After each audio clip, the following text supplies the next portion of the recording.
옆 사람하고 한번 인사하시겠습니다. 할렐루야, 예수 다시 사셨습니다 하고 인사하시겠습니다. 할렐루야, 예수 다시 사셨습니다. 아멘. 죄와 사망에 덮인 인생에게 예수님의 부활은 한 줄기 빛과 같습니다. 우리에게 영생의 소망을 주신 주님께 우리 다 함께 뜨거운 박수로 한번 영광을 돌리도록 하겠습니다. 욥기를 보시면요, 14장 14절에 이런 말씀이 있습니다. 욥이 기도하는 중에 이렇게 질문을 하는 것이 나와요. 장정이라도 죽으면 어찌 다시 살리까? 이런 질문을 하고 있습니다. 죽으면 끝장이다 이런 얘기죠.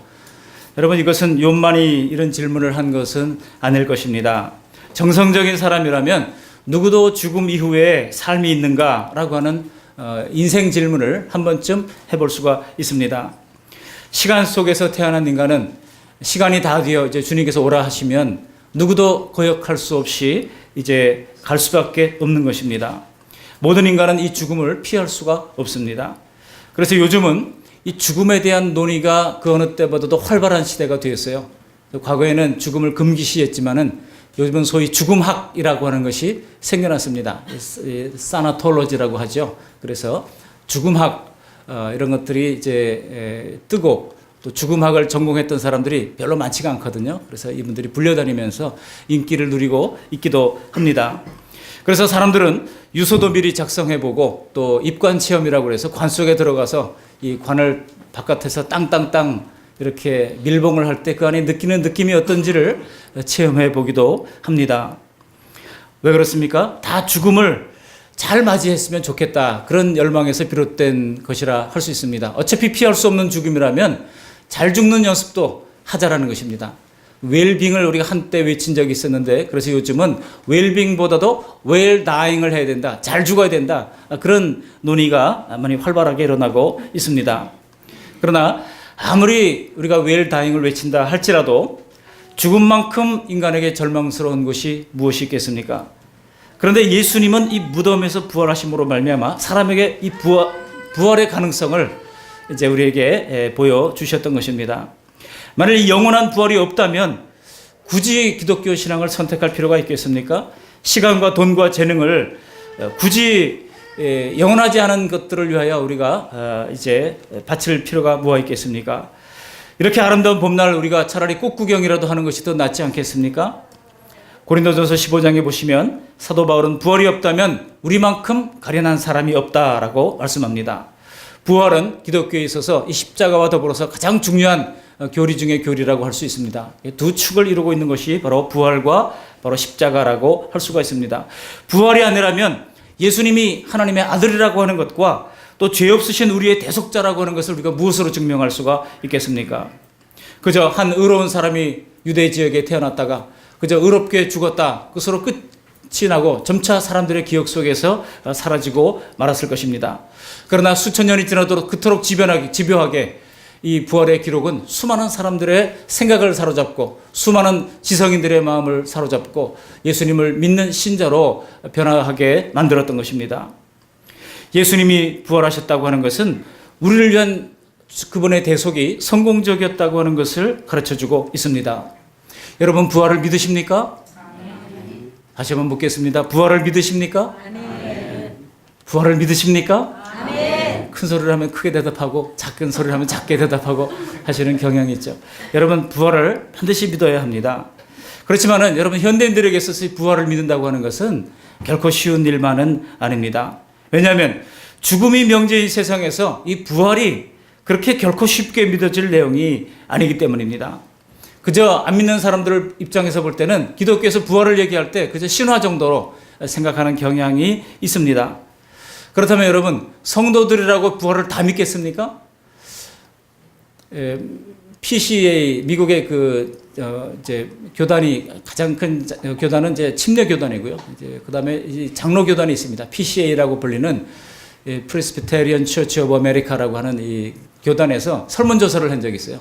누구를 대상으로 설문조사를 했는가 하면은 목사님들을 대상으로 부활을 역사적 사실로 믿는가라고 하는 항목이 있었는데요. 놀랍게도 거기에 약 한 10% 정도가 확실치 않다.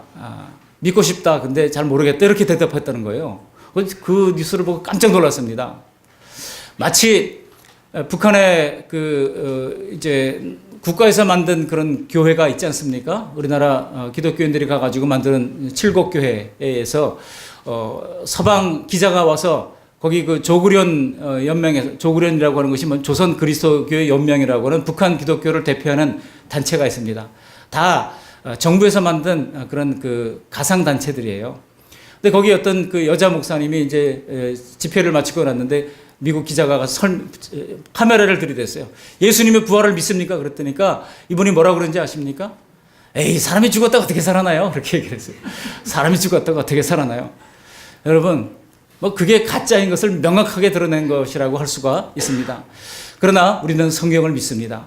세상의 사람들이 어떻게 말하든 성경은 분명히 예수님의 부활을 말씀하고 있고, 예수님 자신이 내가 사흘 만에 죽었다가 사흘 만에 다시 살아난다, 우리 주님께서 여러 번 말씀하셨고, 신약 성경에 보면은 이 부활에 관한 기록이 104번이나 등장할 정도로 부활은 기독교의 중심 교리인 것을 알 수가 있습니다. 우리가 부활을 믿기 위해서는 먼저 이 부활에 대한 확신을 해야 될 거 아니겠습니까?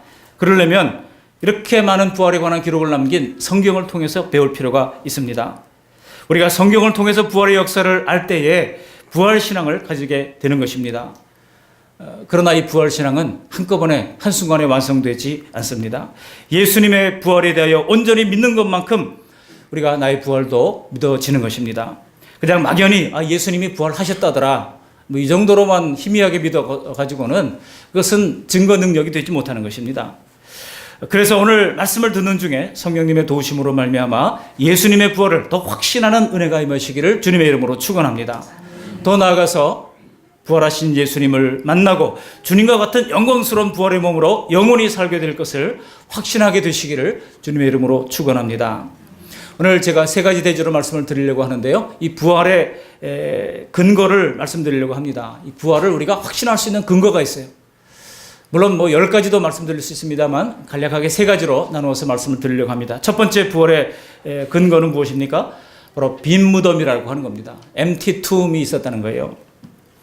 부활에 대하여 역사적 신앙을 갖기 위해서는 마리아처럼 오늘 본문에 막달라 마리아와 또 다른 마리아가 빈 무덤을 찾아가지 않았습니까? 근데 보니까 예수님의 무덤이 비어 있어요. 왜 찾아갔습니까? 예수님의 시신에 향유를 발라드리려고 찾아갔던 것입니다. 그러나 그 무덤은 비어 있었다는 거예요. 우리 오늘 본문 말씀 5절 6절 말씀을 함께 읽어보시겠습니다. 천사가 여자들에게 말하여 이르되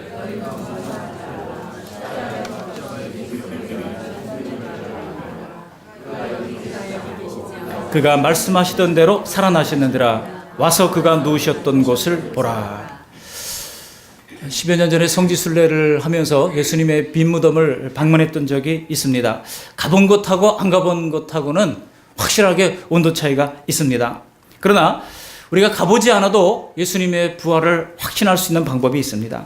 그것이 무엇입니까? 그것은 전해준 사람들의 그 말, 그 기록을 통해서 이것이 팩트인지 아니면 그냥 픽션인지, 사실인지 허구인지를 우리가 찾아볼 수 있다는 것입니다.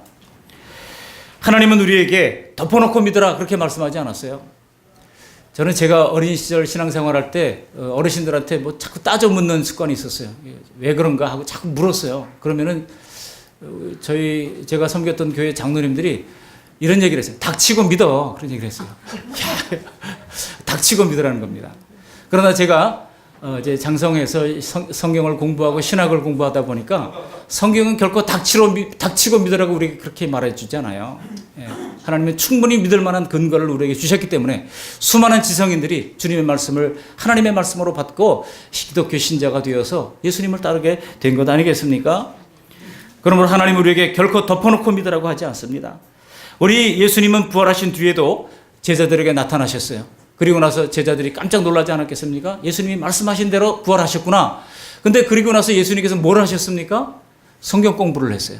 그리고 나서 이미 성경에 메시아가 부활한다고 하는 기록이 있다 하면서 그 제자들과 더불어서 성경을 펼쳐서 가르쳐 주셨다는 것입니다. 아마도 필시 시편 16편 말씀을 가르쳤을 것입니다. 시편 16편에 보면 주의 거룩한 자를 멸망시키지 않으실 것임이니이다. 여기 멸망시키다라고 하는 단어는 죽는다라는 뜻이에요. 하나님께서 주의 거룩한 자 메시아를 죽게 하지 않는다. 라고 하는 그런 그 시편의 말씀을 표시 가르쳤을 것입니다. 또한 어쩌면 요나서를 통해서 요나가 물고기 뱃속에 사흘 동안 들어갔다가 다시 이제 살아난 것을 기억하면서 주님께서 사흘 만에 무덤에서 부활하실 것을 암시한 내용임을 말씀하셨을 것입니다. 그리고 또한 어쩌면 이사야서 53장에서 다시 세상을 영원히 다스리신다고 말한 내용을 짚어주시면서 이 메시아가 오시면은 죽지 않고 영원히 세상을 다스리실 이제 영원한 왕이신 것을 말씀하셨을 것입니다. 예수님 당시에 아직 신약 성경은 완성되지 않았습니다. 그래서 예수님 당시의 성경은 전부 다 구약 성경이에요. 그래서 주님께서는 그 제자들과 더불어서 구약 성경에 기록된 그 메시아의 부활, 예수님 메시아의 영원성을 조목조목 짚어주시면서 가르쳐 주었다는 겁니다. 아니 내가 살아났으면 나를 봐라, 내 부활이 사실이지, 그렇게 말할 수 있지 않겠습니까? 근데 우리 주님은 그렇게 하지 아니하시고 예수님을 실물로 앞에 놓고도 부활이 맞는지 틀리는지 성경 공부를 했다고 하는 겁니다. 지금 예수님이 부활하신 자기 자신을 보여주셨으면 그만 아니겠습니까? 굳이 구약 성경에서 찾아서 가르쳐 주실 이유가 뭐가 있겠습니까? 그럼에도 불구하고 성경을 가르쳐 주신 그 이유는 우리의 신앙이 보이는 현상보다 기록된 말씀에 기초할 수 있도록 정해놓으셨기 때문입니다. 여러분 자꾸 보이는 현상 너무 의지하지 마세요. 뭐 금가루가 떨어진다, 꿈에서 뭘 봤다, 너무 그거 신뢰하지 마시길 바랍니다. 이미 기록된 말씀으로 하나님께서 우리에게 충분한 말씀의 증거를 우리에게 허락해 주신 것입니다. 이것이 장로교 개혁신학의 가치예요. 기록된 말씀이 전부입니다. 물론 성경에는 꿈으로도 말씀하시고 기적으로도 말씀하시는 기록이 나옵니다. 그런데 그 기록은요 0.001%도 안 된다고 생각하시면 됩니다. 일반적으로 하나님이 인도하시는 것은 기록된 말씀을 통하여 인도하신다는 사실을 신뢰할 수 있기를 바랍니다. 우리가 말씀의 기초에 든든히 설 때 우리는 악한 이단의 세력들로부터 미혹당하지 않을 수 있어요. 말씀을 희미하게 알고 있으니까 자꾸 여기서 이렇다 저기서 저렇다 그러면 그런가 하고 따라가다가 미혹당하고 마는 것입니다. 여러분 누군가가 예수님이 부활하신 객관적 증거를 대보라 그럼 여러분 뭐라고 대답하시겠습니까? 오늘 마태는 정상적인 사고를 한다면 누구나 인정할 수밖에 없는 부활의 증거를 제시하는 거예요. 이거면 충분하다. 바로 그것을 제시하는 것입니다. 그 첫 번째가 바로 빈 무덤의 증거라고 하는 것입니다. 당시 경비병들이 예수님의 부활을 예수님의 무덤을 지켰습니다. 왜냐하면 예수님께서 살아있을 때 내가 죽은 지 사흘 만에 살아난다 여러 번 말씀하셨기 때문에 혹시 제자들이 예수님의 시신을 훔쳐간 이후에 이제 예수님이 살아났다고 퍼뜨리면 이전에 미혹하던 것보다 더 미혹이 클까봐 이제 경비병들을 시켜가지고 예수님의 무덤을 굳게 지키고 있었다는 것입니다. 여러분 예수님이 죽은 다음에 바로 그날 당돌하게 아리마대 사람 요셉이 빌라도를 찾아가서 예수님의 시신을 달라고 요구합니다. 그래서 자기를 위해 파놓은 새 무덤에 예수님을 안치합니다. 그리고 나서 그 다음날 바리새인과 서기관들과 율법사들이 또 빌라도를 찾아갑니다. 그 찾아간 이유가 무엇입니까? 그 찾아간 이유가 마태복음 27장 63절로 66절에 기록되어 있는데요. 우리 앞으로 한 장 넘겨서 한번 읽어보도록 하겠습니다. 마태복음 27장 63절부터 66절입니다. 함께 읽어보시겠습니다. 주여 저 속이던 자가 살아있을 때 말하되 내가 사흘 후에 다시 살아나리라 한 것을 우리가 기억하노니 그러므로 명령하여 그 무덤을 사흘까지 굳게 지키게 하소서. 그의 제자들이 와서 시체를 도둑질하여 가고 백성에게 말하되 그가 죽은 자 가운데서 살아났다 하면 후의 속임이 이전보다 더 클까 하나이다 하니 빌라도가 이르되 너희에게 경비병이 있으니 가서 힘대로 굳게 지키라 하거늘 그들이 경비병과 함께 가서 돌을 임봉하고 무덤을 굳게 지키느라. 이렇게 해서 이제 경비병들이 임봉한 예수님의 무덤을 아주 철통같이 지키고 있었다는 얘기예요. 그런데 다음날 새벽에 무덤에 가보니까 큰일이 일어났지 않았습니까? 거기 보니까 천사들이 와서 무덤의 돌을 굴려냅니다. 그리고 4절에 보시면 오늘 본문 4절에 보시면 경비병들이 이 광경을 보고 너무나 무서워서 그들이 죽은 자처럼 되었다고 말씀하고 있습니다. 왜냐하면 열린 무덤 앞에 있어야 할 예수님의 시신은 보이지 않았던 것이죠. 그래서 그들은 혼비백상 대제사장을 찾아갑니다. 그리고 무덤에서 일어났던 모든 일들을 이제 보고를 합니다. 그리고 거기에 예수님의 시신이 사라진 사실까지 보고를 합니다. 정말 이해할 수 없는 이상한 상황을 수습하기 위하여 당시에 바리새인과 서기관들 예수님을 십자가에 내몰도록 그렇게 했던 사람들이 모여가지고 대책회의를 엽니다. 그렇지만 뾰족한 방법이 없는 겁니다. 결국 그들이 했던 결론이 무엇입니까? 경비병들에게 돈을 주고서 잠자는 사이에 제자들이 예수님의 시신을 훔쳐갔다라고 소문을 내라, 그렇게 이야기를 하고서는 덮어버렸다는 거예요. 28장 15절 말씀을 함께 읽어보시겠습니다. 28장 15절. 군인들이 돈을 받고 가르친 대로 하였으니 이 말이 오늘날까지 유대인 가운데 두루 퍼지니라. 오늘날까지라고 하는 것은 마태가 이 기록을 남길 때까지예요. 마태가 이 기록을 남길 때까지 그 말이 두루 퍼져서 사람들이 예수님의 제자들이 시신을 훔쳐갔다더라, 그런 소위 도적설이 이제 유행하게 됐다는 겁니다. 여러분, 그렇다면 한번 생각해 보십시오. 이 사실을 통해서 우리가 알 수 있는 것은 딱 두 가지입니다. 예수님이 정말 예수님의 제자들이 시신을 훔쳐갔거나 아니면 정말 부활했거나, 둘 중 하나 아니겠습니까? 어쨌든 무덤이 비어 있었다는 거예요. 이 빈 무덤을 우리가 어떻게 설명할 수 있겠습니까? 여러분, 이 빈 무덤은 당시 사회에서도 기정사실화 되었던 것입니다. 예수님을 고소했던 사람들조차도 빈 무덤을 인정할 수밖에 없었다는 겁니다.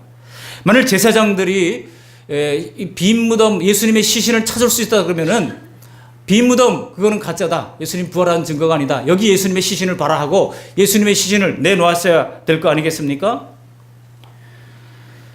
그런데 그들은 예수님의 시신을 내놓을 수가 없었습니다. 오히려 군인들에게 이제 돈을 주고서 거짓 증언을 하도록 그렇게 하고 덮어버렸던 것입니다. 여러분, 한번 생각해 보십시오. 제자들이 밤중에 찾아와가지고 그 1톤이나 된다고 하는 그 무덤의 돌문을 굴려내고 경비병들이 있는데도 불구하고 그 시신을 훔쳐가는 것이 과연 쉽겠습니까? 당시에 제자들은요, 그런 용기를 낼 사람이 아니었습니다. 왜냐하면 예수님이 체포되던 당시에 목요일 저녁에 체포당하시잖아요. 그날 밤에 체포당할 때 제자들이 어떻게 했습니까? 한 명 가룟 유다는 이미 배신했으니까 예수님이 이제 돌아가시는 순간 그는 또 자살을 해버리고 말았고, 나머지 10명의 제자들은 뿔뿔이 다 도망가고 말았습니다. 그리고 한 명 베드로는 자기가 한 말이 있으니까 도망가지는 못하고 근처에서 어슬렁거리고 있었어요. 그가 뭐라고 그랬었습니까? 다 주를 버릴지라도 나는 주를 버리지 않겠습니다. 호언장담했던 베드로였습니다. 그러니 멀리 도망가지 못하고 근처에 있다가 어떤 여자가 당신도 예수님과 같은 당 아니냐라고 했을 때 거기서 3번씩이나 예수님을 부인합니다. 나는 모릅니다. 그리고 3번째는 저주하면서 부인했다고 이야기를 하고 있습니다. 나는 이 나사렛 예수라는 사람을 전혀 알지 못합니다라고 하면서 부인을 했다는 거예요. 그랬던 제자들입니다. 그런 제자들이 예수님이 죽은 무덤 속에 군병들이 지키고 있는 그 가운데 밤중에 찾아와서 그 시신을 굴려낼 용기가 과연 있었겠습니까? 심리학적으로 볼 때 이것은 불가능한 일입니다. 그렇다면 나머지 하나의 결론은 너무나 분명한 거 아니겠습니까? 정말 두렵지만 예수님이 말씀하신 대로 살아나셨을 가능성이 있는 것입니다. 여러분, 오늘 말씀의 제목이 뭐예요? 말씀하시던 대로 살아나셨느니라예요. 예수님이 말씀하시던 대로 살아났다고 천사가 증거해 주지 않았습니까? 빈 무덤이야말로 가장 강력한 예수님의 부활의 증거가 되는 것입니다. 두 번째 증거가 있습니다. 그 부활의 근거는 바로 제자들의 변화를 들 수 있습니다. 여러분, 사도행전이 무엇입니까? 사도들이 복음을 증거하다가 순교하기까지의 모든 과정을 기록한 것이 바로 사도행전입니다. 그런데 그 사도행전에 보면은 사도들이 무엇을 증거했는가 하면은 예수님의 십자가와 부활을 증거했다고 얘기하고 있어요. 두 가지를 증거했대요. 예수님의 십자가를 증거했습니다. 그 십자가의 의미를 설명했겠죠. 우리를 위한 대속의 죽음이다라고 하는 것을 설명했을 것입니다. 그리고 두 번째, 예수님의 부활을 증거했다는 겁니다.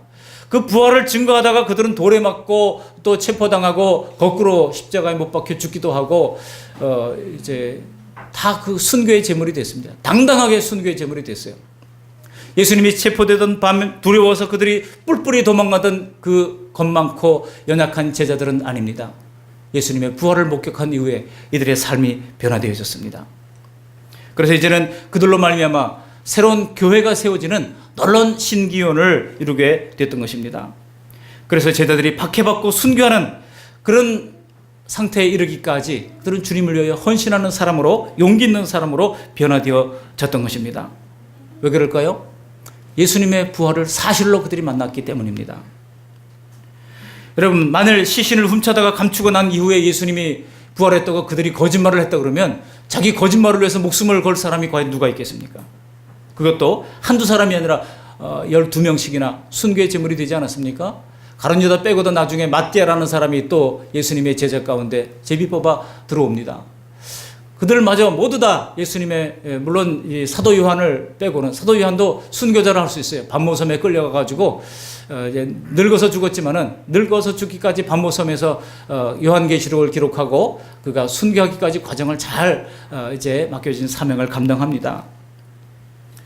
논리적으로 가장 적합한 결론이 어느 면에서 보건 예수님의 부활이 두렵고 떨리지만 진짜 일어났을 가능성의 무게가 크다고 하는 것입니다.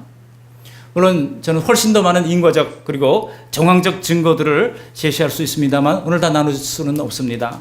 우리는 부활에 먼저 예수님께서 분명히 부활하셨다고 하는 역사적 증거들을 알고 그 확실성을 믿어야 합니다. 그래서 누가 물어도 예수님은 확실히 부활하셨다, 이 객관적인 증거들을 제시할 수 있어야 합니다. 제가 두 가지 객관적 증거를 말씀드렸습니다. 빈 무덤과 제자들의 변화라고 하는 것입니다.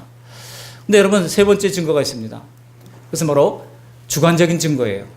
객관적인 증거가 아무리 뚜렷하다 할지라도 객관적인 증거를 다 들이댄다고 다 믿는 것은 아닙니다. 그런 사람에게는 세 번째 증거가 필요합니다. 그것은 무엇입니까? 성령의 감동이라고 하는 것입니다. 마지막 한 가지가 바로 주관적이지만 그러나 그 성령의 감동을 받은 사람들에게는 가장 확실한 증거가 바로 성령의 감동이라고 하는 거예요. 여기 빈 무덤의 역사적 현장에 객관적 증거도 함정이 있습니다. 빈 무덤을 확인하고 천사들의 말을 듣고 예수님의 생전의 말씀대로 부활을 인식한 사람들은 여기 여러 사람이 등장하지 않습니까? 막달라 마리아도 있었고 그리고 경비병들도 있었습니다. 그리고 경비병들로부터 보고를 받았던 대제사장들도 있었습니다. 그들은 누구보다도 예수님의 부활의 가능성을 인식했던 사람들입니다. 그게 아니었다면 어떻게든 시신을 찾아서라도 부활이 헛소문이라고 증명을 해야 했을 것입니다. 그러나 그들은 자기에게 지금 어떤 기회가 지나가는지를 알지 못하고 그래서 그냥 이 문제를 돈을 주고 뇌물을 써가지고 덮어버리려고 했던 것입니다.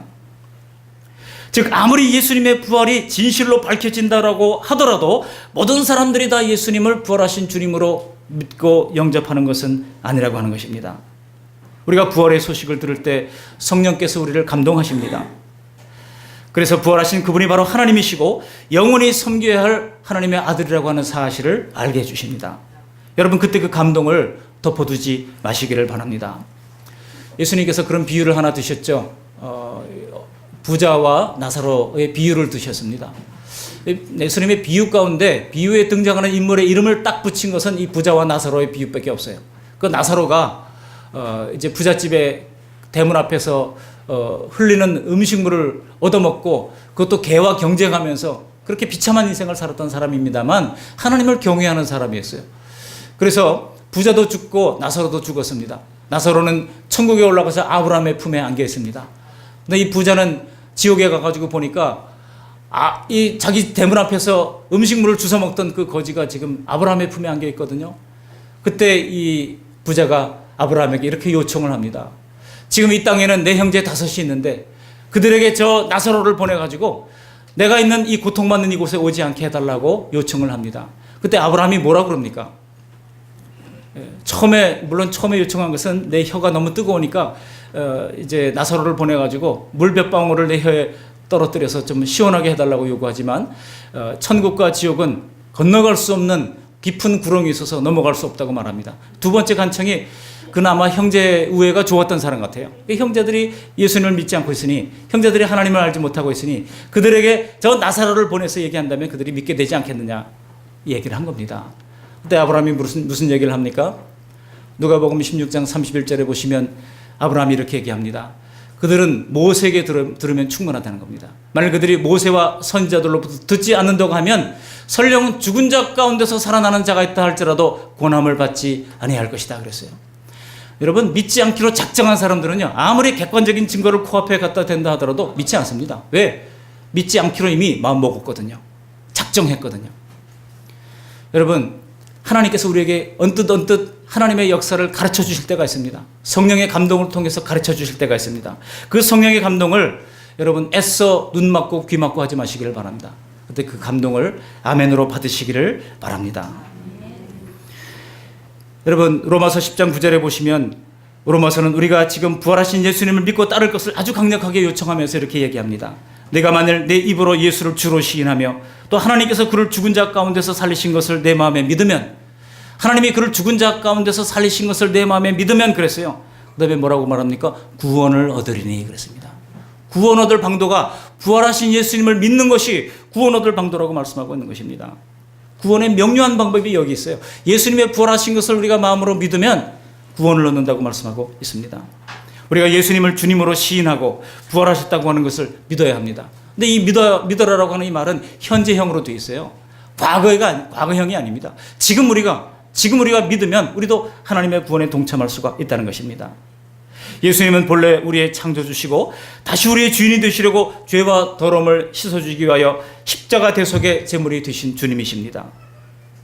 사람에게 가장 큰 복이 있다면 섬길 만할 분을 주군으로 모시고 따르는 거 아니겠습니까? 대통령 비서실에 있는 이 사람들이 무슨 죄가 있겠습니까? 주군을 잘못 만난 죄지. 그렇지 않습니까? 좋은 이 대통령을 만나면 그 사람도 같이 덩달아 어깨가 올라가는 것이고, 그렇지 못하면 다 정말 형벌을 받을 수밖에 없는 그런 그 참 불쌍한 인생이 되고 마는 것 아니겠습니까? 죄악 세상에서 고통당하는 우리를 구하시려고 십자가에서 오르신 예수님은 우리가 흠모하고 따라갈 만한 그런 확실한 이제 왕의 왕 되십니다. 그러므로 주님을 주인으로 모시고 따르는 일에 주저하지 않고 따라가는 우리 모두가 되시기를 바랍니다. 물론 사람들은요, 처음 초신자가 되었을 때는 예수님을 따르는 것에 두려움을 느낍니다. 그러나 오늘 주님께서 여인들에게 뭐라고 말씀하시는가 들어보시기 바랍니다. 10절에 보시면 이렇게 말씀하시죠. 우리 28장 10절 말씀 함께 읽어보십니다. 이에 예수께서 이르시되 무서워하지 말라. 가서 내 형제들에게 갈릴리로 가라 하라. 거기서 나를 보리라 하시니라. 무서워하지 말라. 무서워하지 말라 주님께서 말씀하십니다. 부활하기 전에 이 여인들은요, 선하고 인자하신 랍비였던 이 예수님, 하나님 나라의 소망을 가르치시는 그 예수님을 주와 선생님으로 열심히 따라다녔던 사람입니다. 그러나 부활하신 예수님은 하나님이셨습니다. 이들이 그 사실을 깨닫고 9절에 보시면 예수님의 발을 붙잡고 경배했다고 하지 않습니까? 하나님이신 예수님을 따른다고 하는 것은 두려운 일입니다. 왠지 가까이 하기에는 엄청난 분이라고 하는 생각이 들지 않았겠습니까? 그러나 부활하여 하나님의 영광을 찾으신 예수님은 동일한 사랑으로 찾아오시고 가까이 하십니다. 그래서 다들 평안하냐? 9절에 보시면 물어보십니다. 며칠 전과 똑같이 질문을 하는 거예요. 평안하냐? 평안을 물으십니다. 그리고 10절 하반절에 보면 가서 내 형제들에게 갈릴리로 가라. 예수님의 제자들에게 갈릴리로 가라고 그렇게 전언을 하십니다. 여기서 참 재밌는 것은요, 가서 나를 부인하고 도망갔던 못된 놈들에게 얘기하라 이렇게 하지 않았어요. 가서 내 형제들에게. 제자들은 여전히 예수님을 부인했지만 그들은 이전이나 이후나 다 동일하게 예수님께는 형제들로 받아주셨다는 겁니다. 여러분, 자녀들이 서로 형제들끼리 서로 싸우고 갈등하고 다퉈도 그 부모 볼 때는요, 다 내 자식입니까? 아닙니까? 이놈도 내 자식이고 저놈도 내 자식이에요. 그래서 그냥 그 중재를 하면서 첫째한테는 그래 네가 옳다 하고 둘째한테 네가 옳다 얘기하잖아요. 나중에 이제 엄마가 내가 옳다 그랬어. 둘이 싸우다가 나중에 이제 둘이 엄마한테 와가지고 이제 확인할 때가 있어요. 참 난감하죠. 왜냐하면 왜 우리가 그렇게 해야 됩니까? 부모된 우리가 그렇게 할 이유가 무엇입니까? 이래나 저래나 내 자식이기 때문에 그런 거예요. 우리 예수님께서 당신과 함께 했던 그 제자들을, 그들이 비록 나를 부인하고 그들이 나를 도망갔고 배신했던 사람들이지만 주님께서는 그들을 여전히 형제로 대하십니다. 그런데 그 형제로 대하시면서 예루살렘으로 쳐들어가자 그렇게 하지 않았어요. 갈릴리로 가라고 말씀하십니다. 왜 갈릴리입니까? 처음에 예수님을 만났던 곳이 바로 갈릴리예요. 예수님의 첫사랑을 회복하기를 원하셨던 것입니다. 베드로가 예수님을 닭 울기 전에 3번씩 부인하잖아요. 마가복음에 보면 닭 2번 울기 전에 3번 부인했다고 말씀하고 있습니다. 그랬던 그 베드로에게 주님께서 갈릴리에서 3번 질문하십니다. 내가 나를 사랑하니? 내가 나를 사랑하느냐? 내가 나를 사랑하느냐? 3번씩이나 질문하십니다. 3번 부인했던 베드로에게 3번 사랑하느냐고 물을 때 베드로는 견딜 수가 없어가지고 감히 말도 못하고 오 주여 주께서 아십니다. 근데 그렇게밖에 대답할 수가 없었습니다. 그러면서 내 양을 먹이라, 내 양을 치라, 내 양을 먹이라 말씀하면서 사명을 회복시키시는 것입니다. 이 예수님의 부활하신 주님으로 말미암아 사명을 회복한 베드로는 그가 십자가에 거꾸로 못 박혀 죽기까지 그런 맡은 사명을 성실하게 감당하면서 순교자의 제물이 되기까지 코어바디스 도미네, 그가 주님의 십자가를 거부하지 아니하고 기꺼이 지고 따르는 주님의 용사가 되었던 것입니다. 오늘 주님께서는 갈릴리로 가자고 하시면서 다시금 우리에게 소명을 회복시키십니다. 우리가 주님 따를 때 바로 예수님의 그 형제로 우리를 받으시는 주님 앞에 나아가서 다시 한번 사명을 회복하시고 그 첫사랑을 회복하는 우리 모두가 되시기를 바랍니다. 그저 갈릴리 시골 마을, 거기서 시작했던 바로 그곳으로부터 주님께서 다시 출발하려고 했던 것입니다. 이런 신실하시고 겸손하신 하나님의 아들 예수님은 우리가 구주로 믿고 하나님을 경외하며 섬길 때 우리가 무엇가 두렵겠습니까? 세상 무엇이 걱정이겠습니까? 우리가 부활하신 예수님을 온전히 믿는다면 우리는 세상에 두려울 것이 없는 것입니다. 그리고 성경 기록을 남기셨기 때문에 우리가 성경대로 믿는다면 우리는 이 부활 신앙으로 이제 굳건하게 서서 흔들림이 없는 신앙생활을 하게 될 것입니다. 한번 따라하시기 바랍니다. 말씀하시던 대로 살아나셨느니라. 우리 예수님께서는 부활하셔서 하늘 보좌 우편에 앉아 계십니다. 그걸 어떻게 아냐고요? 성경에 기록됐기 때문에 아는 것입니다. 우리가 잘 모르잖아요. 여기 엄마들이요, 이 아들을 군대에 보내기 전까지는 군대 실체를 잘 모릅니다. 뭐 대한민국에 군대가 있었나 할 정도예요. 근데 군대에 보내는 날부터 야, 대한민국에 군대가 있구나. 내 아들을 군대에 딱 보내고 나면 그 다음에 보이는 것마다 군인들만 눈에 보이는 거예요. 야, 군인들이 이렇게 많았구나.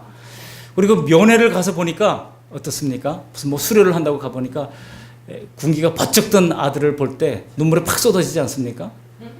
요즘은 좋은 군대가 돼가지고요.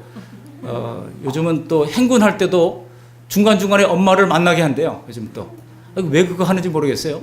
마음 약해지도록 거기서.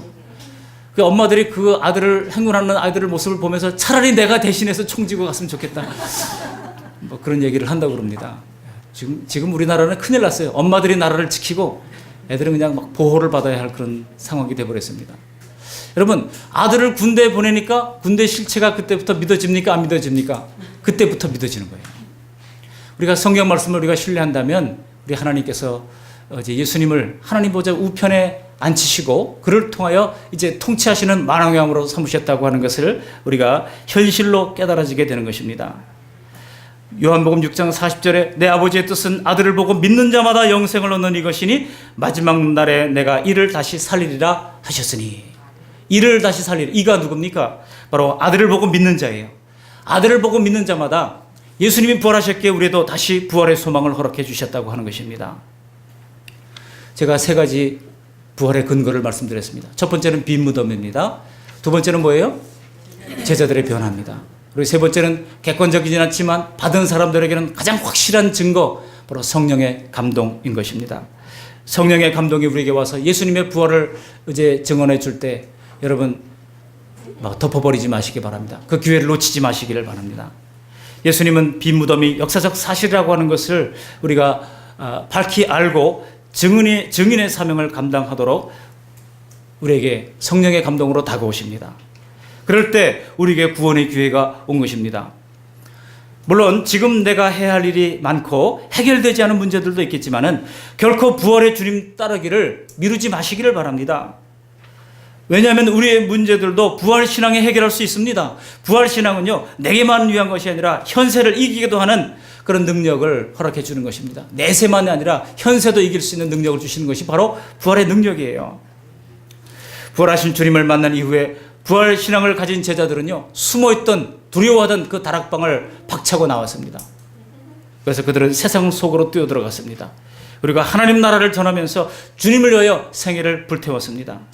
그리고 부활신앙을 우리에게 전수하고서 주님 앞으로 담대하게 그들이 순교의 제물이 되어 올라갔습니다. 부활하신 예수님을 만난 이후에 그들은 그렇게 두렵던 죽음마저도 극복할 수가 있었다는 것입니다. 부활하신 주님을 만나게 될 때 우리는 죽음은 그냥 영원한 세계로 향하는 관문일 뿐이에요. 죽음의 두려움을 이길 수가 있는 것입니다. 우리 가운데 인생이 평안하고 잘 되는 분들도 물론 있을 것입니다. 그러나 어떤 이들에게는 그렇지 않을 수도 있습니다.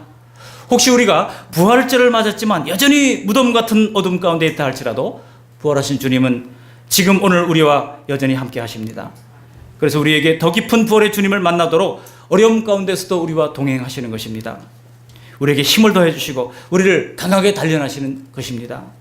이럴 때 곧 사라질 이 세상에 지나치게 집착하지 마시고 장차 부활하여 영원히 살게 하실 하나님 나라의 삶에 초점을 맞추시고 모든 인생의 두려움을 넘어서 부활하신 주님과 동행하는 모험과 신비가 가득한 그리스도인의 삶을 살아가는 저와 여러분들이 다 되시기를 주님의 이름으로 축원합니다. 아멘. 고맙고 감사하신 하나님 아버지, 피할 수 없는 죽음에도 불구하고 예수님의 부활의 산소망을 허락해 주심을 감사합니다. 부활의 사실을 믿을 수 있는 근거를 오늘 살펴보았습니다. 성경적 근거, 바로 빈 무덤의 근거, 제자들의 변화의 근거를 보았습니다. 그러나 그러한 객관적 근거 이외에도 주님께서 성령의 감동이라고 하는 것을 통하여 확실한 주관적 근거를 통하여 우리로 믿게 하십니다. 그 기회가 올 때 하나님 그 기회를 물리치지 말게 하시고 붙잡을 수 있도록 하나님 은혜를 베풀어 주시어서 하나님 아버지 기쁨을 누리며 살고 사명을 새롭게 하여 진정으로 보람있는 생애를 살아갈 수 있도록 은혜 베풀어 주시옵소서. 감사하고 우리를 구원하신 예수님의 이름으로 기도드리옵나이다. 아멘.